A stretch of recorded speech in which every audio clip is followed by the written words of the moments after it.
Hey, my friends, welcome to another episode of the Extraordinary Family Life Podcast. I am so excited to be back with you. There was a little bit of delay here in between the last episode because I have this special little microphone. You can probably tell the audio is different here. I had a special microphone that I used to record my podcast, and I had it with me in my truck when we went mountain biking, and it's gone. It's gone.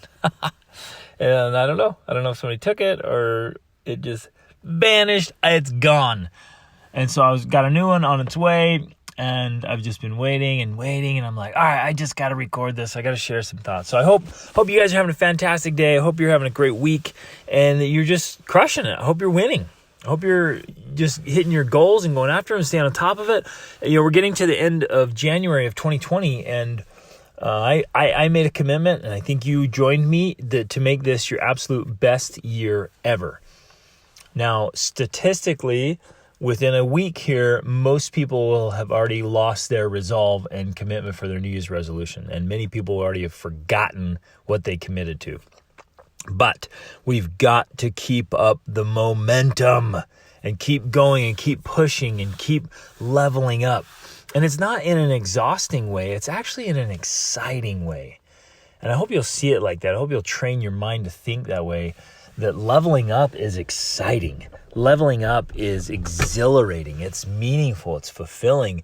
It's when you see a challenge, a new height, a new achievement, more growth, becoming something new and better, your upgraded self. That's exciting. That's crazy exciting. And I hope you're fired up about it. I hope you're fired up about being your best self. All right. So today I wanted to talk about this principle and idea. I've been teaching it for years, and I came across the idea. I think it was originally from Henry David Thoreau. And I know he mentions part of it in his excellent writings of Walden. And that those of you who aren't familiar with that, or as a refresher, he moved away from society, had this little kind of cabin. I think it was actually Emerson's cabin, if I'm not mistaken, but it was a friend's cabin out on a lake by Walden, and he just wanted to disconnect from everything, from society, and just live very, very, very simply, kind of provide for himself, be self-reliant, and just kind of have an experiment with life out there. And one of the things he said that our possessions possess us. And that struck me. He talked about the idea that everything we have in our life takes time. It costs us something, right? So your vehicles, your house, your furniture, your belongings, your clothes, whatever, like it takes time to go get them. It takes time to clean them, to manage them, to move them around, to store them, to organize them, to replace them, to repair them, to insure them, etc., etc., etc. So it costs us something. And so that's the idea, is that everything we have in our life costs us something. And I came up with this idea called the exchange rate, is what I called it. It's like, what's the exchange rate on everything you have? And then we can expand it to everything we do. And on one side, everything we don't do. So basically, the exchange rate fills our entire lives. Or another way of saying that is our entire lives are operating in an exchange rate. It costs us something. So everything you choose to do or choose not to do, everything you have in your life, bring into your life, all the people, or everything, it all costs you something. And what's interesting, you can kind of flip your mind and so you can look at I don't know, what do you buy? What's it costing you? So you could look at, like, you go out and you buy a big screen TV and say you pay a couple grand for it. And you might just think, simple math says, oh yeah, it cost me a couple grand. Well, that depends. Like, what did it take for you to earn those $2,000? For some of you, that's, you worked for an hour or two, and that's it. For some of you, you worked for a lot of hours. After taxes, after all the other stuff, you worked for a lot of hours. So you exchanged part of your life in order to buy that thing. So like you can break it into hours. Say it costs you, 100 hours. So it costs you 100 hours of your life to get a big screen TV. Now we take it to the next level. What is having a TV in your home actually costing you? Whoa, now this gets real. Because then you sit down, you kind of plop down and you turn it on. For many people, it becomes your kind of go-to. You just turn to it when you're tired, when you don't have something else to do, when you have the druthers. You'd rather be watching TV than working on something, right? When you know you should be exercising or serving or working or learning or studying or improving yourself or, leveling up and making a difference and going the extra mile. Let's just sit down and watch a little TV. And even for many people, if you sit down and watch a little something, it just sucks you in. Like entertainment can hijack your life. And so you get pulled into it, right? And zoop, and then you end up watching hours or even binge watching something. And then you start looking at the cost and what is it costing me of time away from my family, being disconnected from family, being not really truly being present. Then it might cost you if you watch something negative. You watch the news, you watch something that's inappropriate, it gets in your head, and that scene, that image plays again and again and again, and it creates fear, and it creates lust, and it creates comparison, so you get what I'm saying? Now, oh my goodness, this whole equation just starts to expand big time from wasting time to negative input, that now, like an image that gets stuck in your head, or a thought or an idea or a limiting belief that gets planted there through media, and it stays there sometimes for the rest of your life. And a lot of people, I talk to people all the time, they literally operate their thinking system and their ideas and their philosophy, they got from the TV. And what's it costing them? Whoa, you see how this just got huge? So there's a cost for everything. I call it the exchange rate. Some people call it opportunity costs. That's kind of an economic term, that when you take action on something, you're necessarily not taking action on something else. And so there's an opportunity cost. If I take advantage of opportunity A, I'm missing out on B and C and all the way through Z. What is A costing me? And so I want to step this out, my friends, and say, what are your current mindsets costing you? What are your current heart sets costing you? What are your current skill sets costing you? And all this is lack of too, right? What lack of skills? What's my lack of skills costing me? That is huge. Oh man, that one's gigantic. The skills that I lack because maybe I've been watching TV or just taking it easy, or maybe I just didn't even know, or I didn't put in the extra effort. And I lack some skills. It's costing me, like for some of us, I'm not kidding, your lack of skills is going to cost you millions of dollars over your lifetime. And not just monetary, like value, right? It's going to cost you opportunities, privilege, education, skills, experiences, growth. I think we could argue an infinite amount of growth that you're missing out on because you lack skills. Like, let that hit home and impact. What difference could you make in the world and the lives of other people if you had those better skills? What is your lack of skills costing you? Oh man, this one's hitting home hard, isn't it? Oh, let's keep going. What are your actions costing you? What are your words costing you and costing others? When you say something, what's the cost? It's your impression to other people. Good or bad. It's words sometimes that other people will hear from you that they will hang on to for the rest of their lives, good or bad. What's it costing you? What's it costing them? Is it reputation? Is it legacy? Is it legend? Is it your life's mission and work? What are your habits costing you? What are you trading your life for that you might at the end really regret because you could have done life differently. Now, this isn't always negative. I mean, I really want you to do a full examination here and really examine what it's costing you, but it isn't always negative. You might look at it and say, yeah, this thing is costing me, this much. And I guess my whole point here is I want you to just examine it and realize, yeah, that's worth the cost. Some of you are going to say, we have this vacation home, or we have this boat, or I want to drive this nice car, or I want to have, the best of the clothes, the best of gear, the best computer, the nice furniture. I want to have a big house, or I want to live in a tiny house, and I don't want to own a car. Like, what I want you to do is deliberately choose, and the exchange rate is different for every single one of us. So we can't pass judgment, because let's say, for example, that I look at my family and my life and my mission, and I say, yeah, having that thing in my life just isn't worth the exchange rate. So I choose not to.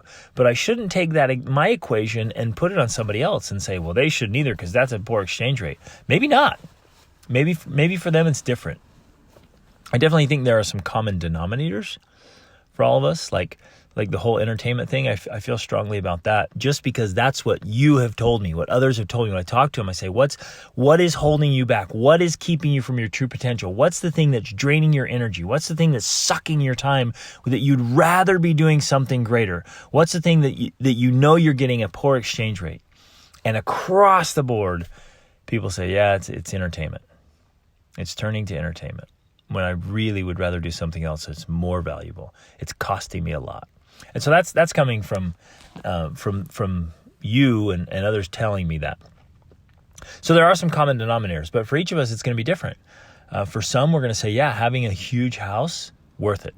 Having the really nice car, worth it. Having the nice furniture, whatever it is in your life, worth it. A hobby, some kind of recreational thing, whatever it is. But make sure, I want you to be super deliberate and intentional and aware. I'm going to do another podcast here soon talking about awareness and just this awakeness, being so keenly aware of everything that's influencing and affecting your life. Many of us have no idea what all these things are costing us. We've never even thought about it. This might be the first time you think about it. And I hope you really take it seriously and think through it. Like, everything I'm doing, every single thing, what is it costing me? And then start looking through it. So what are your choices costing you? And sometimes we avoid making choices because we think, oh, if I don't act on that, then there's no exchange rate. But that's not true either, because no choice is actually a choice. And every choice is choosing out of other things. So we choose one thing, we're necessarily choosing ourselves out of others. So there's an exchange rate in everything. Now, I don't want you to be like super hypersensitive about this and hesitating all the time. But I want you to make choices. Make lots of choices. Keep choosing. Keep going. Keep experimenting. Life is this great big experiment. Keep going, but keep evaluating. That the biggest problem is when we're just operating blindly, unknowingly, we're just making choices without thinking about the cost. So think through the cost. And remember that you've probably seen this object lesson where you have a big stick, and one side of the stick is choice and the other side is consequence. And however much you move the choice side, it necessarily moves the consequence side. Every choice has a consequence. Or in this case, we could say every choice has a cost. Now, a big, big warning here. Many choices have delayed consequences. Man, that's a big one. So many of us and so many good people get into big trouble because of delayed consequences. They make a choice and they're like, see, it didn't cost me anything. No big deal. Let's roll with this.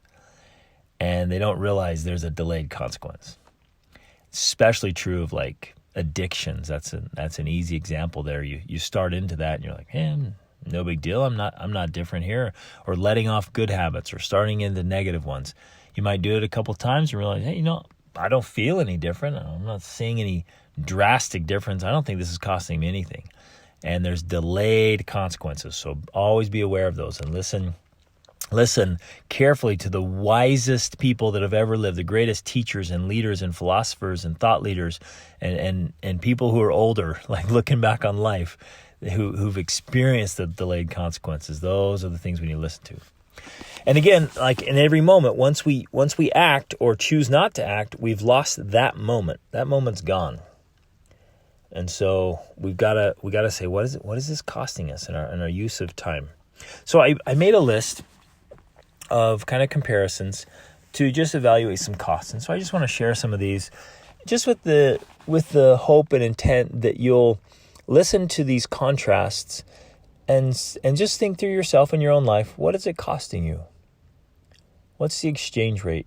What's the opportunity cost? The first one is faith versus fear. If you choose to have faith, what does that cost you? If you choose to have fear, what does that cost you?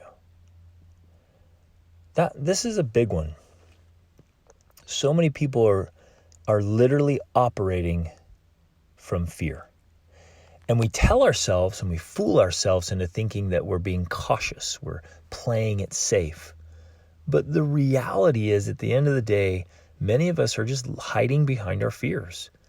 And we're not stepping forward and doing the things we know we could do and stepping up to our capabilities and our potentials. We're living far below our potential because we're afraid. What does fear cost you and your family and the world? What possibilities have we not yet accessed as human beings all together in our big community of humanity because some of us are living in fear? What does cowardice cost you versus courage? What does courage cost you? It has an exchange rate. If I'm courageous and I take action, some people are going to be threatened by that. They'll be bothered.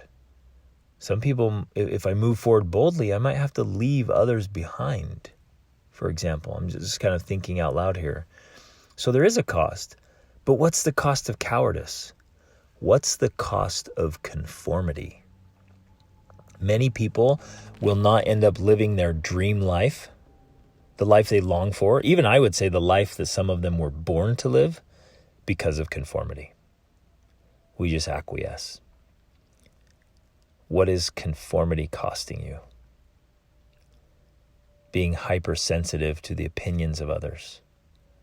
Making your own life decisions based on what you think others will think of you. What is that costing you?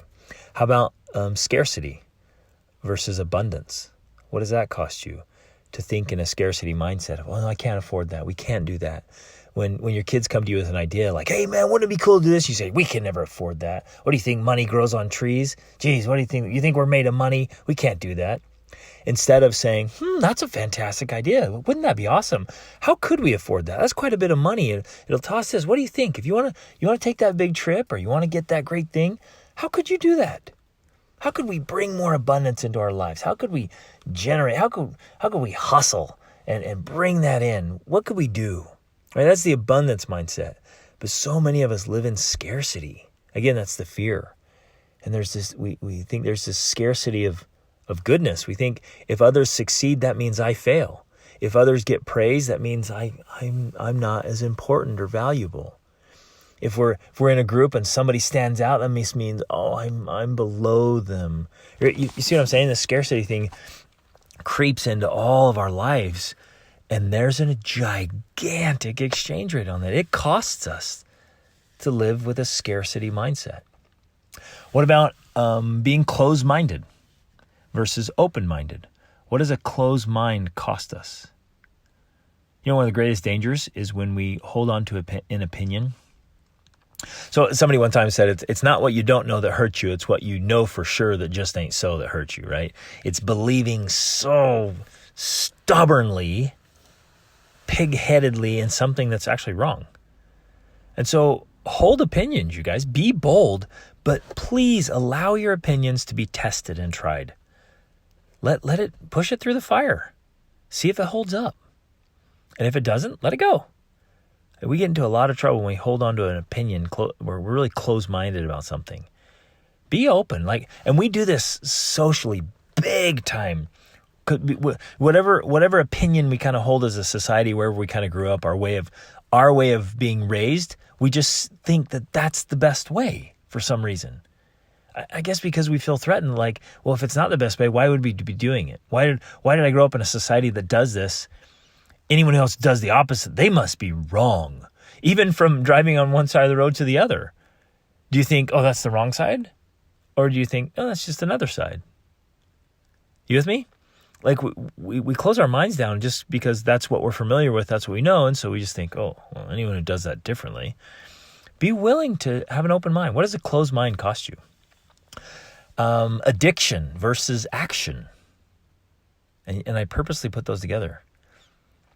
Addiction many times keeps you from action because it traps you. Or addiction versus freedom. What do your addictions cost you? That's an easy one to think through. There's an equation there. But I want you to think through it, and I want you to be aware of your addictions. I think we all have some kind of addiction. What are your addictions costing you? Even in the context of freedom.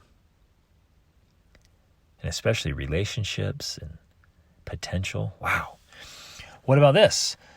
Tearing other people down versus lifting them up. Sometimes we're pretty quick to, and we're almost trained to it socially. We're trained and conditioned to find fault with others, to make fun of them, to tease, to bring humor at the expense of another person. You see it all across the media. And we're trained up in our little government schools to treat each other like that and tear each other down. What is that costing you? With derogatory comments to your kids of like, oh, you're so dumb. Oh, you're stupid. Why do you do such dumb things? Or, well, and anyway, even the subtle things. Really? Really, you're going to do that? And we have this kind of snarky thing, or we kind of guilt trip them. You see what I'm saying? Like, what does it cost us when we use negative words? We tear people down. What does it cost us? What does it cost them? That's huge. There's an exchange rate there for those words. What does it cost us if we do nothing versus doing something? Inaction versus action. Many of us lose out because of inaction, of doing nothing. Oh man, we lose out. What does it cost you when you do nothing?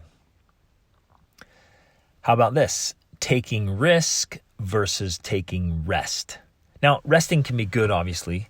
There's times we need recovery and rest, and I think we should have plenty of rest in our life so we're energized and alive and rejuvenated. But in this case, many people are constantly seeking rest. That's all they seek after. That's the only thing they want is rest. They just want rest. And they just are addicted to rest. And I put it in this contrast of taking risks because when you take a risk, you have to own up to it and you have to go after it. Or it becomes a big risk if you take a risk and then you do nothing about it. And so when you take a risk, it's action. It requires a lot of action. Sometimes you sacrifice some rest in order to take action on your risks. And what does that cost us if we're just constantly resting or avoiding risk? How about this contrast? Energize or rationalize. What does it cost us when we rationalize things, when we justify, when we make excuses, when we say, I'm just so tired, I just don't have energy. And so instead of choosing to bring the energy and energize the moment and the relationship and the circumstance, we just rationalize away and, I'm tired. And so I give my leftovers to my kids or to my work or to my mission. And I rationalize, I can't do it all. And, I'm tired. And so instead of choosing to bring the energy and bring the excitement, right? Because sometimes life loses its excitement merely because we forget or neglect to make it exciting. Woo! How about that? And we rationalize, life's tough. Oh, it's hard. Life got in the way. And what's that costing us? How about confusion versus clarity? What is confusion or the lack of clarity costing you? See, people who are confused, they don't take action. They justify, they rationalize, they hesitate, they procrastinate. They don't move. What is your confusion costing you? And the vast majority of the times, people are confused or lack clarity simply because they have not yet put in the work to make things clear, to get out of the fog of confusion. It takes effort. Thinking's the hardest thing we can do. You got to study, you got to learn, you got to really get in your mind palace and dig through it to get clarity. And it takes some work, and we're often afraid of the work or afraid of the answer. And so we remain in confusion. What is confusion? What is ignorance? What is the lack of clarity costing you? Obviously, using time versus losing time. It's people. This whole idea of killing time. Who I think it was Thoreau again who said, as though you could kill time without injuring eternity, right? Like there's, and Darwin said this. He said, any man who dares waste an hour of life or an hour of time does not understand the meaning of life. Something like that. And it's so true. We shouldn't dare miss out on losing time. What's that costing us? How about action versus distraction? You know the word action is in the word distraction. And it's almost like it's beautiful. Like it's pulling us away from action. Distraction pulls us away from action. What is distraction costing you? And my friends, I think we are living in the age of distraction. Holy guacamole, look around. Like it's everywhere, from alerts and messages and dings and beeps and advertisements and commercials and look here, look there, do this, do that. Oh my goodness. We live in the age of distraction. What is distraction costing you? Get really clear about that one, please. When you're distracted, it's costing you so much. What about this? Our tools or weapons. We have so many things in our lives that we can use as tools or we can use as weapons. Your cell phone is one of those things. Your cell phone can be a tool or it can be a weapon. It can build your life or it can actually destroy it. Think about that. There are a lot of good things in the world that are completely neutral. Money can be a tool or it can be a weapon. Education can be a tool or it can be a weapon. Right? Some skill sets. So like, what is it costing you when you weaponize your words? We talked about that earlier, right? Your words can be tools or weapons. What does it cost you when you take a tool and make it a weapon? Here's another one. Your net worth or Netflix. You like that one, don't you? What is, this is a funny question. What is Netflix costing you? And we could even go straight across. What is Netflix costing you in your net worth? Well, it's at least $8 a month, but probably more because you spend all these hours when you could be hustling and building your side business or growing your business or whatever, or serving or making a difference or whatever. But you with me? What's it costing you? How about excuses versus results? What do your excuses cost you? In fact, even just in that exact context, what are your excuses costing you in terms of results? Because you can have excuses or results, but you can't have both. And then growth or ease. Growth is uncomfortable. It takes a lot of work and effort, and it is fun and exciting, like we've talked about in the very beginning here. Like growth is great. And it's fun to take on a challenge, face your challenges, chase down your dreams, get growing, get uncomfortable, be willing to suck at something until you suck at it long enough till you become great at it, right? The contrast of that is taking it easy. And we want just ease, we want comfort and ease, and we want to avoid the challenge of growth and discomfort and sometimes the embarrassment of growth and putting ourselves out there and I just want to take it easy. And we literally spend our lives with this unconscious or totally conscious pursuit of ease. We just want ease. What does that cost you? I think it costs us, we lose out on a deep life and it ends up being really shallow. And instead of a full life, it ends up being real hollow. And that's what it costs us. And that's a heavy, heavy price. So, my friends, think so much on what everything is costing you. Make sure that you are seeing the right cost on it and the exchange rate and the opportunity cost. Like, just go through everything in your life and say, what is this costing me? And if you realize there's something in your life that's really costing you a lot, maybe there's a hobby you have, but man, you realize it's taking a huge toll on your relationships, it's got to go. If you're pursuing work and a career, but it's unfulfilling, it's miserable every time you go, you're sick, you hate it, but it's paying the bills and you're like, I don't know, is this costing me too much? Can I change careers? And maybe you've got some friendships or family relationships that are really strange, struggling, or even toxic, and you might need to distance yourself a bit in a very tactful, diplomatic way. Change that up. So look through every part of your life, say, what is this costing me? Evaluate the cost, and if it's just not worth the cost, and make sure it's the right thing. Some of this can get distorted. I've seen people really twist and distort this and say, oh, well, I dumped they literally abandon really good things because they do some fuzzy math on their equations thinking, oh, no, it's costing me too much, and so they step away. Again, this isn't to say, do the equation, and if it's costing you a lot, avoid anything that costs you a lot, because the great things in life, they will cost you a lot. The most valuable things in life have a high price tag. So I'm not saying, I'm not saying to avoid things that have a high cost, because if you pursue greatness, there's a high cost there. I'm saying evaluate things that have a negative cost or a loss cost, like get clear about what's absolutely most important to you and get clear on that, what it costs you. So if having all kinds of fancy, nice things and stuff, you're constantly away from your family, like you can't even be with your family and enjoy life together because you're paying for all this fancy stuff, may not be worth the cost. Or maybe you're just at a job where you need to totally step it up and double or triple your income. And you can. And so maybe that work or the level of work you're doing when you're at work is costing you. See what I'm saying? There's so many ways to see this, but evaluate every part of your life, see what it's costing you, run the equations in your head, and choose those things that bring the most value to your life and your mission and purpose and the way you want to do life, because awesome is always an option, and we can live extraordinary lives, my friends. If you want some help, like really combing through this, go to gregdenning.com and sign up for a coaching session, and I can send you a full life assessment.